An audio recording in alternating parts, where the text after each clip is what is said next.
I'm Chrissy Chin, XRN with no business degree turned CEO of a 7-figure brand. But it wasn't all that long ago that I was craving more money and time and was desperate to figure out how to create the life I dreamed of. After a few failed attempts and lessons learned every step of the way, I reached my goals of building a powerful, standout brand online that I have today. A brand that gives me more freedom than I ever thought possible and is serving thousands across the globe, changing their lives every day. I created the Badass is the New Black podcast to give you the confidence in your already badass self and equip you with the business knowledge in a no-fluff, step-by-step way so you can put it into action now and build your own powerful standout brand online. A brand that attracts your ideal clients that are ready to buy and learn how to scale your business through automation just like I did, so you can work less and enjoy more of your life. If you are a new or experienced ambitious entrepreneur or in network marketing ready to turn your side hustle into a real business you love, make an impact on the world, and create the life you dream of, you are in the right place, my friend. Let's dive in. What's up, friend? I'm so excited that you're here and we're going to talk about productivity. But first, I want to give a huge shout out to Kate Colley, who says, love this podcast full of inspiration and some gems that will get your wheels turning. A must for any entrepreneurial types. Titled highly recommended. Thanks, Kate, for the great review. Totally appreciate it. So huge shout out to you. All right. So we're going to talk about productivity today. The 10 tips to being super productive. I know that's really important as an entrepreneur. We are so busy. We're taking care of our families.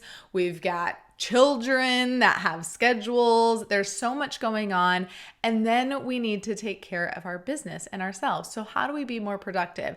Now, these are my 10 things that I have learned and utilized to be more productive over time. Now, I'm sure you can find many lists out there on what people say. And actually, I looked up lists on productivity and people out there were not sharing some of the things that I share with how to be productive.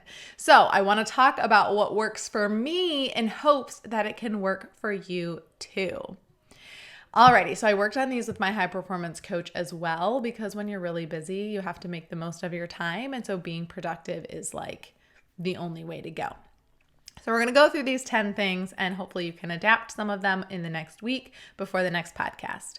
All right, let's dive into number 1, which is designate some time. So this is where you need to schedule it in your calendar. So I used to look at my calendar and I used to say, okay, so when I was creating my course, I would say, okay, course is going to be Mondays. And I blocked off all of entire Monday to dedicate to working on my course. And after about 3 weeks, I was not working on my course on Mondays. And I was like, oh my gosh, what is going on? And what I noticed was that everyone is back to work on Mondays. And so I would get a lot of emails from the team asking questions or people needing to do little pop-up meetings or put out some fires. And so Mondays just sort of seemed like they would be much more productive if they were like a catch-up day or a day where I would have a standing meeting with my business partner and then one of our support girls who kind of manages some products. So it's like, okay, that's going to be the standing meeting for Monday. We're going to move coursework to another day because I am just not being productive in my coursework. So sometimes it's figuring out which days are more suitable for different tasks that you have to do or different projects that you have. Scheduling time after private coaching sessions works really well for me to put together their plan and upload the recording and the notes in their folder. I'm way more productive when I do it right after the scheduled meeting with them than when I, have their meeting and then I schedule another meeting back to back and then I do it another day. I'm just not as productive. I don't do it as quickly. I may need a whole hour to upload their recording, put their to-do notes together. But when I do it right after the coaching session that I have with them, I can do it in probably 30 minutes or less. So I'm way more productive. So looking at the different things that you have to do and designating time for those specific things is really, really helpful to be productive. All right, number 2, work when you're most creative. So this was another thing that I dove into, and I kind of analyzed, when am I most creative? Because a lot of the work that I do have to be creative. I have hired people to help with those mundane, tasky, do it all the time kinds of things. And then I focus on my zone of genius, which is content creation. And that involves being creative. And so when am I most creative? And that is usually in the quieter moments in the house. And so I was finding that at nighttime, I'm so much more productive than in the early morning. And besides the fact that I'm a night person, not a morning person. So when I have a free night and everyone goes to bed early, which is not very typical here because we're all night people here, I will sit down and get some work done. And I will literally spend 2 hours on work while everyone's sleeping and cover probably 4 hours of what it would take me during the day. So I don't do that all the time, but sometimes I do really embrace those moments where I am feeling really creative. Number 3, have someone hold you accountable. When I have a coach or someone who I'm telling, hey, this is what I plan to do by this time, and they're holding me accountable, I am way more likely to get it done because A, I'm paying them, so I'm investing money in my coach, and B, it's like I don't want to let them down, and so I'm way more likely to get it done. So I highly, highly recommend getting yourself a coach to hold you accountable for the things.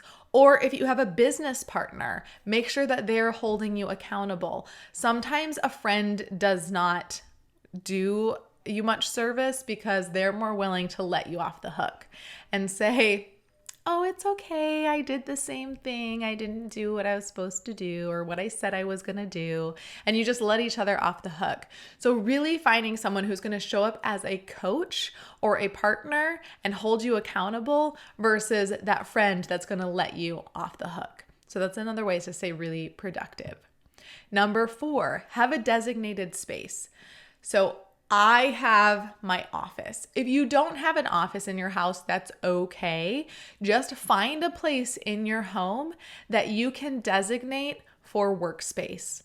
So maybe it's a place off in another room, a little corner, you set up a little table and you have a chair and it's just quiet and it's away from everything else with minimal distractions.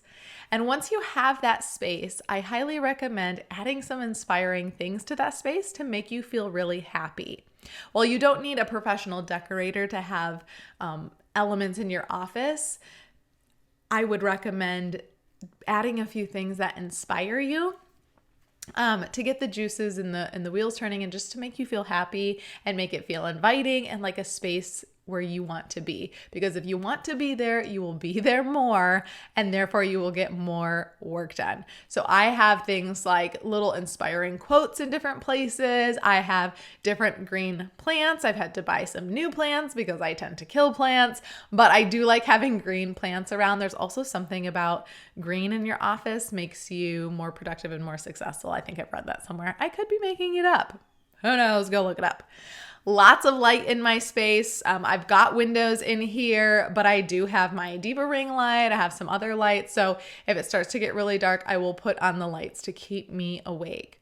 And then I also use my trusty diffuser because smells are everything to me. And I notice that I'm way more productive when I'm using some of my favorite combos, which my favorite is 2 drops of abundance, 3 drops of lemon, and 2 drops of motivation. And if I throw that in the diffuser, it's like, boom, I'm a workhorse and I'm ready to go. So find your little things that will inspire you, make you feel happy, joyful, and want to be there to do work. All right, number 5 is take care of your health. And then I have a couple, it's kind of like some sub tips in here. So taking care of your health, I know that's such a broad topic and it's a huge passion of mine, health prevention and staying healthy and living a healthy life. So here are my go-to tips for taking care of your health to make you more productive. Get a good night's rest. Everyone talks about this. Start listening to them. I am a 9-hour, sometimes 10-hour a night sleeper. My brain is very active during the day, lots of ideas going on, and I just need more sleep than other people. I can't function on 5 hours of sleep. I can't function on 6 hours of sleep. I need 9 hours of sleep to feel really good. So if I go to bed late, that means that I sleep in. If I don't have to set an alarm, I don't. And for me, that makes me really rested, and I tend to be more productive when I've had good rest. So figure out what that amount of sleep is for you. It might not be 9 hours. Maybe it's only 7 hours. And if it is, great for you. Just make sure that you get it. Another part of being healthy is eat a healthy breakfast. And my biggest tip is a gluten-free breakfast. Gluten is super inflammatory. It's found in wheat, barley, and rye. So just eliminate all the bread stuffs in the morning, and anything processed or like made and delivered in a box. Just avoid that stuff. Like Pop-Tarts. Does anyone even eat Pop-Tarts anymore? Like, don't eat that for breakfast. My go-to is 2 fried eggs and a little bit of fruit. And that makes a huge difference when I stick to that, to getting in my office just feeling not bloated, not foggy. Because if you didn't know, gluten is inflammatory and it makes your brain really foggy. And anything with like super high sugar, it's just gonna make you feel blah and you're not gonna wanna be productive, trust me. And then take your morning supplements. Whatever you do, whatever you take in the morning or throughout the day to give yourself the vitamins that you need. You know, my go-tos have vitamin B's in them, which give me energy. I have supplements that support my immune system so I don't get sick, because that's no good. You will not be productive if you need to lay in bed all day. So just doing things that provide a healthy lifestyle. All right, number 6, something to look forward to. Have something to look forward to. When I have something that I really want to do and I know that I get to do it after my work is done, I get really productive. So yesterday, it was something really simple, like listening to a podcast. I had started listening to a podcast while I was putting my makeup on. And then I was like, all right, I'm done. I got to go get to work, start being productive. And then I was like, you know what? I get to finish listening to that podcast when I am done with these tasks that I had or projects that I had written down on my calendar. And so it was something that I could look forward to, and it helped me be more productive. Sometimes it's listening to a podcast. Sometimes it's eating a big bowl of boom chicka pop kettle corn. All right, whatever it is that you inspires you and motivates you to work hard and look forward to at the end, do it. All right, number 7 is avoid distractions. I personally cannot listen to music. I cannot watch TV when I work, or I'm way less productive. Because if I'm listening, if I'm watching TV, I just like get sucked into the show and I'm like, okay, well, I got to know what's happening next. And it just pulls me out of my work. When I'm listening to music, I just want to sing. So my brain can't sing at the same time and create content at the same time. So identify the things that pull your attention away, maybe it's social media, and eliminate them during work time, unless it's a task that requires you to do that, like being on social media. If it's a work task where you have to be on social media, be on it. But then the second you start scrolling through the feed and that's not part of the task because posting was your task, get off of it, right? Put the phone down, turn it over, turn the volume off, disable the notifications on your computer, right? There's so many ways to keep us connected that just often distract us. Let's take a tiny little break from this badass podcast to talk about Kajabi, or as my husband calls it, Punjabi. Babe, it starts with a K. Kajabi. This is the platform that literally makes all the magic happen. It's plug and play, no coding necessary. And guess what, you guys? The best thing about it is that you get your very own mobile app with it. I looked into building an app and it was going to be over $100,000. You get your own right there. The platform is so affordable too. So instead of paying for individual platforms like your CRM system, which is going to host your email, your landing pages, which is going to capture your email, your website, which is going to be where all the magic happens, a community space, it's literally all in one. So it doesn't matter if you want to host courses, educational classes, have libraries in there for your team. This is absolutely the way to go. And I have a month free for you to check it out. So hop over to my website, thechrissychin.com/Kajabi, Kajabi, and you can check out a month for free. I cannot wait to see what you create. Please do me a favor, send me a DM, send me an email once you've created something so I can see it and check it out. Can't wait for you to get started and scale your business like a badass boss. All right, let's get back to the podcast. Number 8 is prioritize your tasks. I like to prioritize with the one with the closest deadline first to minimize deadline stress. You know, the stress that you feel when you need to get something done and you feel like you don't have enough time and you're racing against the clock to make it happen. Yeah, that's the kind of stress that gives me cold sores. So I absolutely 100% avoid it. So I do that first. So if I have a podcast that's due, I got to have this done by tomorrow. And then there's some other things that really don't have to happen till end of week or maybe next week. I do the podcast first, even though it might be a bigger task, because I cannot deal with deadline stress. Maybe you need to prioritize with the biggest project first. So if you have a couple different projects and one's pretty big, maybe you'll be more productive if you do that one first and you get it out of the way. Or maybe you're someone who, if you check off more things on your list, you'll feel a lot more productive, which will help you be more productive if you're already feeling productive.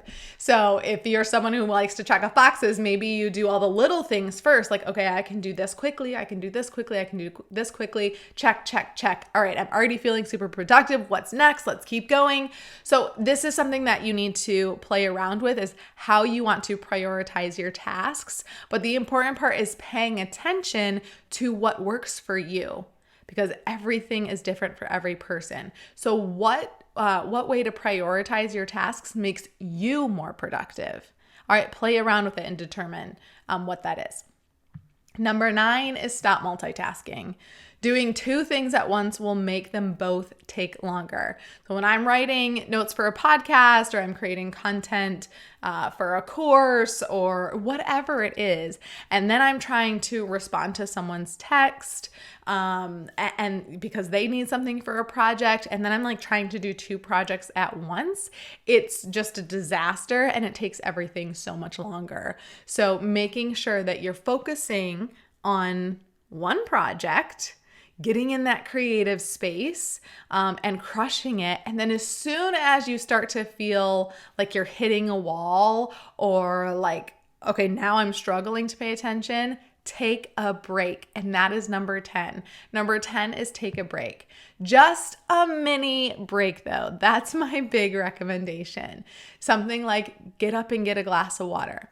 Get up and go to the bathroom, stand up, do a few stretches, like put your arms up in the air and stretch side to side, just enough to move your body to tell your brain that you are not trying to go to sleep over here. You are just trying to be super focused and productive, and that actually, nope, I'm still awake and I need to get re-energized and back into it. So take that mini break when needed and then dive back in to be more productive. All right, those are my 10 ways to be super duper productive. Until next week, try them on for size, see what feels good, what makes you the most productive, and then go crush your dreams and reach your goals. All right, hop over to the Apple Podcast, leave a review so I can give you a shout out on the next podcast. We'll see you next week.